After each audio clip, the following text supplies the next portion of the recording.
I'll call this anger, resentment, and forgiveness.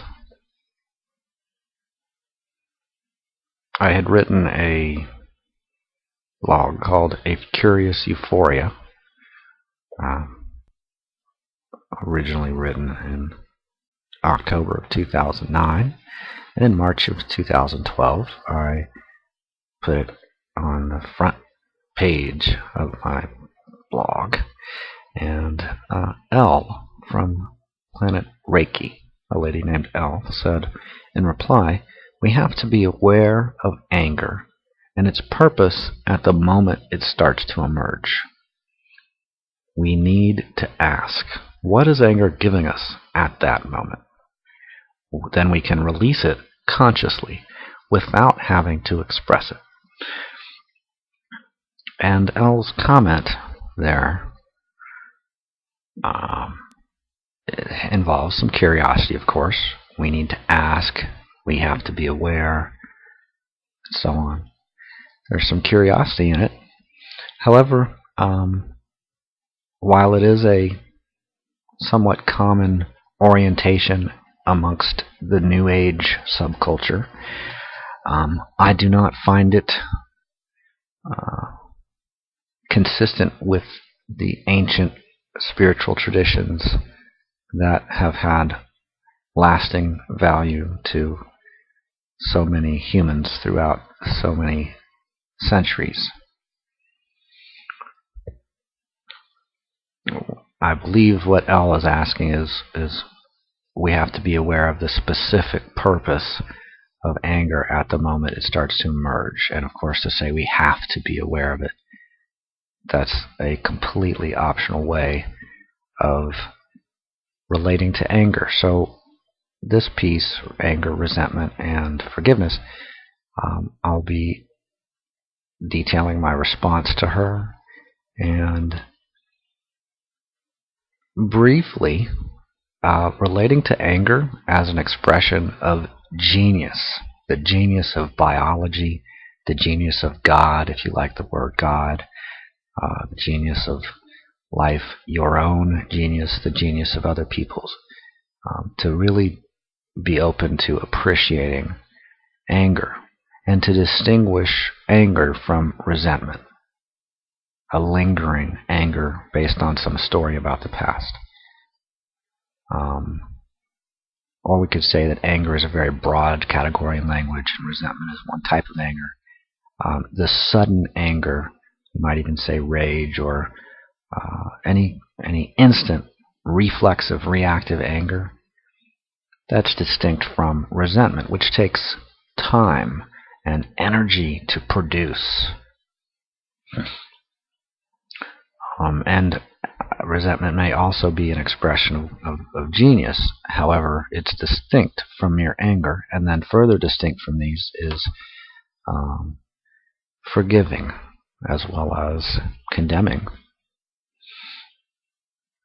So that's what I'll be exploring here. Now, exactly what I wrote to Elle, I'll read and may interject some comments as I go. I think of anger as a sudden reaction to a perceived threat, which reflexively produces a verbal and or physical approaching or locking in on. You can think of a time when you've been angry, or someone has been angry that you've witnessed it. Maybe you saw a movie of someone angry, or a scene of people in the room with you or outside with you. There's some people that get angry. One gets angry at another, or a group gets angry at another group. Well, there can involve some approach or locking in on. People might write slogans on signs and shout and have megaphones, and they're going to go out and engage with people because they're outraged, or they're going to go out and stand in front of the house of someone and burn a cross in their yard because they're so angry, or something like that. So it's an outgoing initiative. It's a assertiveness, even an aggressiveness. The example I gave is grabbing someone's shirt that involves anger. If I grabbing someone's shirt out of anger, right? You could imagine this: reaching out, grabbing someone's shirt, not just assertive, but domineering. I'm grabbing their shirt not just to get their attention, but to actually, to get their attention. But in terms of grabbing their shirt, there's the potential of physically moving their body, influencing their proximity to me. I might draw them close to me. I might push them away from me. So domineering in the functional intention, that's anger. And it could be verbal, but domineering in the functional intention.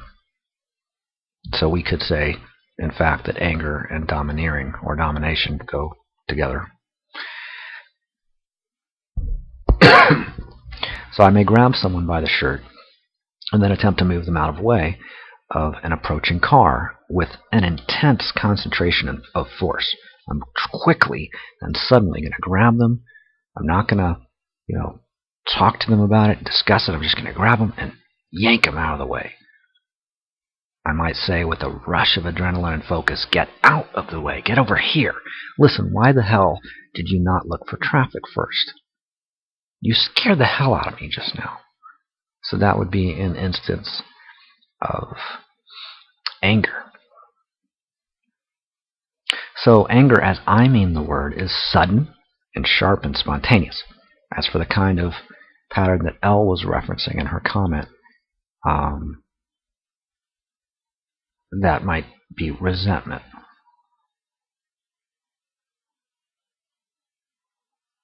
When she was talking about, having the presence of mind to ask, what is anger giving us at that moment? Well, if you're not in the reflex and reaction of anger, then it's not rage or something. It's just resentment. So if you've got the time to reflect on it, that's not rage. Rage doesn't have time to reflect on it. You just grab the person's shirt, yank them out of the way, say whatever you say, and you apologize later or not or whatever, but you get them out of the way of the moving car and you're angry at them for almost walking into the traffic or whatever. Now, if you are reflecting on why, what's the purpose of it, and you have all sorts of complexity and a lot of time involved, that's probably resentment. Like a story that author Byron Katie, this is an ironic joke, I think Byron Katie is amazing in her insight into anger and other emotional processes.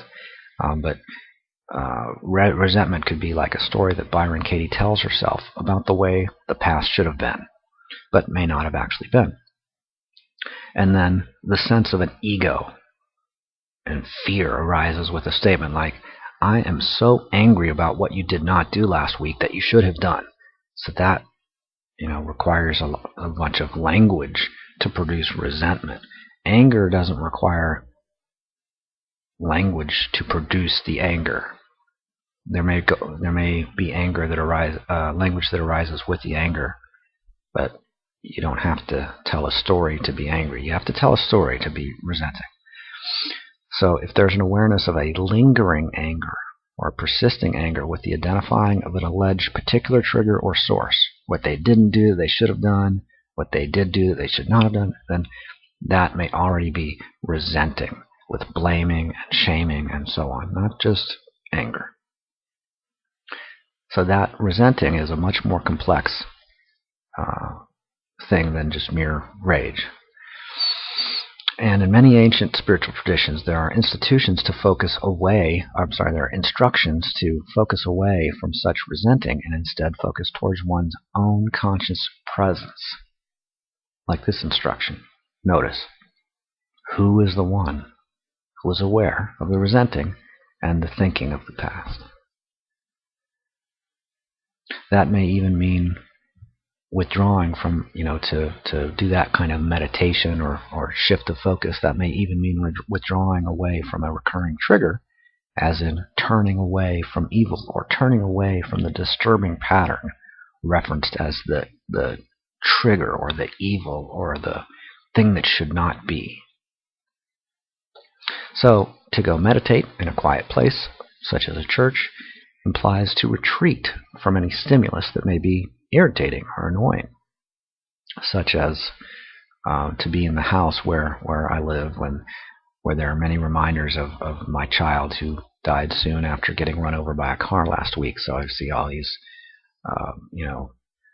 items. I remember seeing a little sock, like probably 4 or 5 inches long, a really little sock for the foot of a very small child. It was my son, and when I would see that sock, it brought gratitude, grief, joy, love, this whole range of things.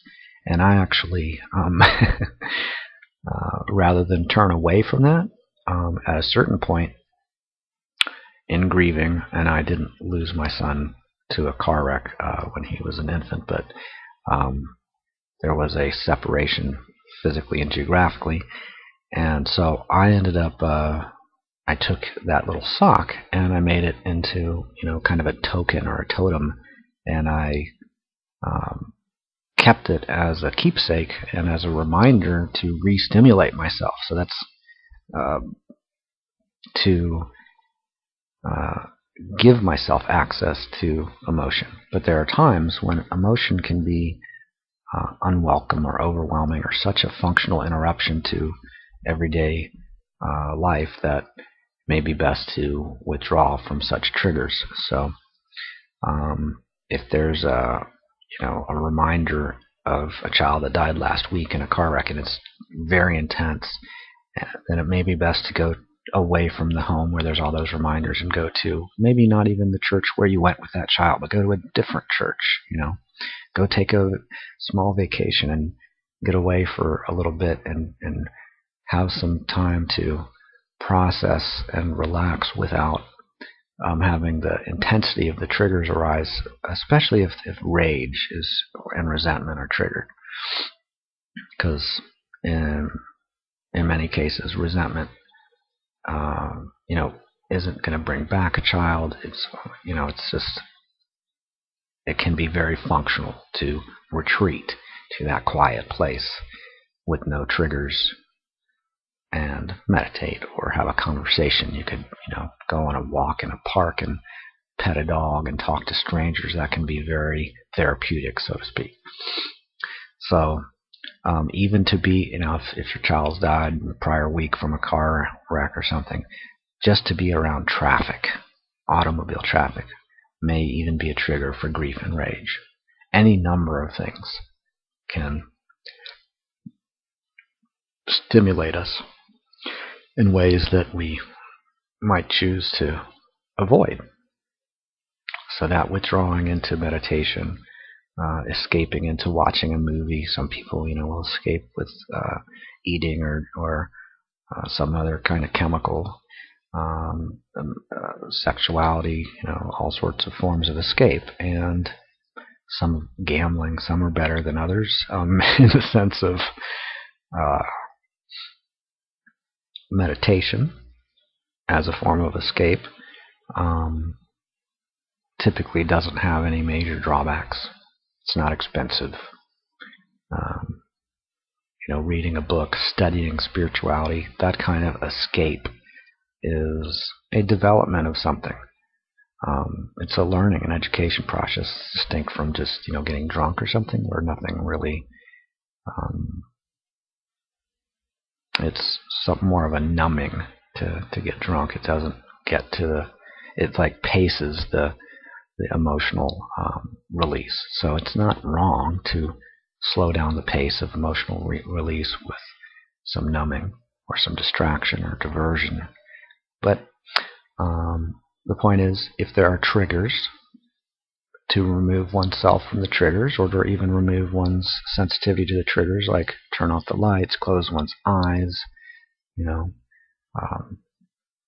reduce stimulus in general, and some particular stimulus perhaps as well, that can contribute to the dissolving of resentment, to the experience of gratitude and forgiveness and things like that. So just to be around traffic the week after a child has died could be a trigger for grief and rage and resentment, and so on. So if I see someone run a red light, and last week my child was killed by someone running a red light, I may have quite a strong reaction to seeing someone run a red light. I may be surprised by a sudden surge of adrenaline and animosity toward that driver. If someone even talks about an incident a few years ago when they ran a red light, I could jump right into as if that were happening right this moment in my experience. And a still grieving parent may get triggered reflexively and criticize that person harshly for running a red light, or grill them, as in interrogate them with a bunch of harsh, assertive questions, accusative questions, in fact, about why they were so stupid that they would run a red light. It can be very, condescending and that kind of stuff. It pushes people away. It's, hones in on them, or targets in on them, or, what's the word I used? The wording I used earlier. It focuses, locking in on them. So you approach them, you lock in on them, and you say, "You ran a red light 17 years ago? That is horrible. How could you have been so stupid?" And there's a sense of condemnation of the person now for having run a red light 17 years ago or whatever. So that moment of condemnation, that's the surge of blame and anger not from the thing that happened 17 years ago with the other person, but the thing that happened last week with my child or whatever. So I still have that tenderness about that issue, maybe. And as time goes on, typically it's possible for those kind of sensitivities and tendernesses to be soothed, to smooth out, to relax, to dissolve, to disappear, to dissipate. Meditation and spiritual counseling and things like Reiki, which is a form of energy work that Elle, the lady who made the comment that I'm responding to here, all of those things give people an opportunity to relax deeply so that the neuromuscular tensions and biochemical traumas in the cells and tissues and scarring and all that, neurons, that all that stuff that may have been internalized physically or may have developed energetically, all that can be unlocked or processed or opened up or discharged or dissolved, decalcified, detoxified, so on. Anger is a linguistic label for a particular subcategory of the genius of biology, which is to block a overstimulus, to interrupt an overstimulus. Block may not be the best word. So if I have a sense of anger and I reach out and grab someone and yank them by the shirt and say, "Get out of the way of the traffic. That's so dangerous." Okay, that response of anger is genius. This huge surge of adrenaline and other hormones, the physical process, the biochemistry, the neuromuscular process, it's just amazing that so much energy can be directed with so much focus and precision and power. That's anger. Resentment is similar. It is a form of genius. It's kind of an ongoing pushing away of any of the things that are not in the best interest of that particular organism or that particular group. They just don't want to face the implications of considering some data. So they push it away, they condemn it, they censor it. Totally genius. It's a way of avoiding the terror that could go with facing a particular piece of data. So I'll give this example, one of my classic examples. For a long time, astrologers and astronomers were curious about the retrograde motions of various planets and made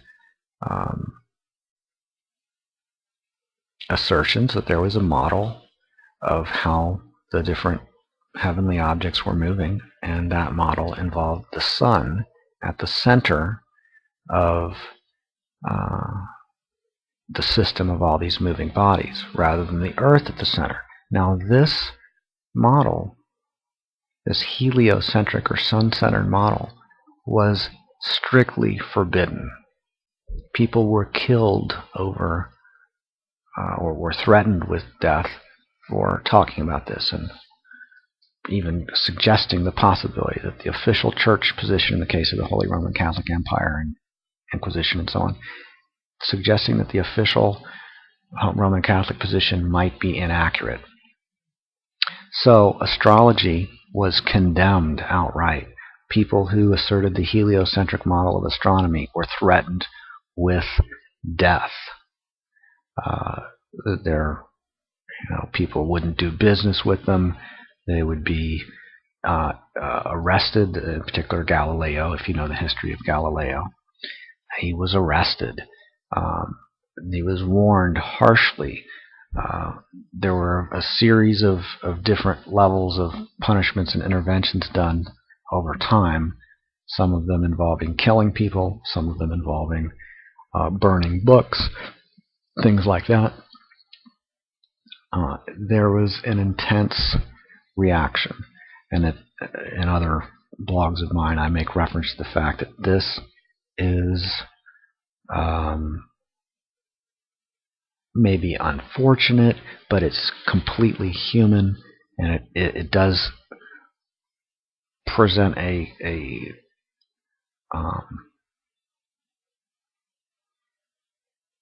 coping mechanism of folks who are really emotionally connected to the idea that there is a group of humans and they are the center of the universe, and Earth is the center of the universe, and we are the best species, and ours is the best planet, ours is the most important planet in the universe, and such kinds of what I might call arrogance. Well, there's a lot of folks who that is a very reassuring belief.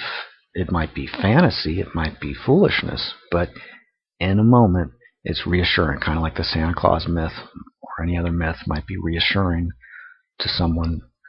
Okay, the other side of the equation, as far as for Galileo or someone, is if there are clear indications that the public or particular powerful institutions and powerful politicians like the Pope will kill you if you promote certain, if you publicize or promote certain ideas. Well, the idea is, my comment is, then be really discreet about telling the truth, about confronting authority. Be very delicate about who you tell and how you tell them when you're contradicting the cherished idealisms and idolatries of social empires that have the power to censor and kill and so on. So there's a genius all around. Discretion, secrecy, being vague, using coded references to the kingdom of heaven instead of just saying something straightforward like the experience of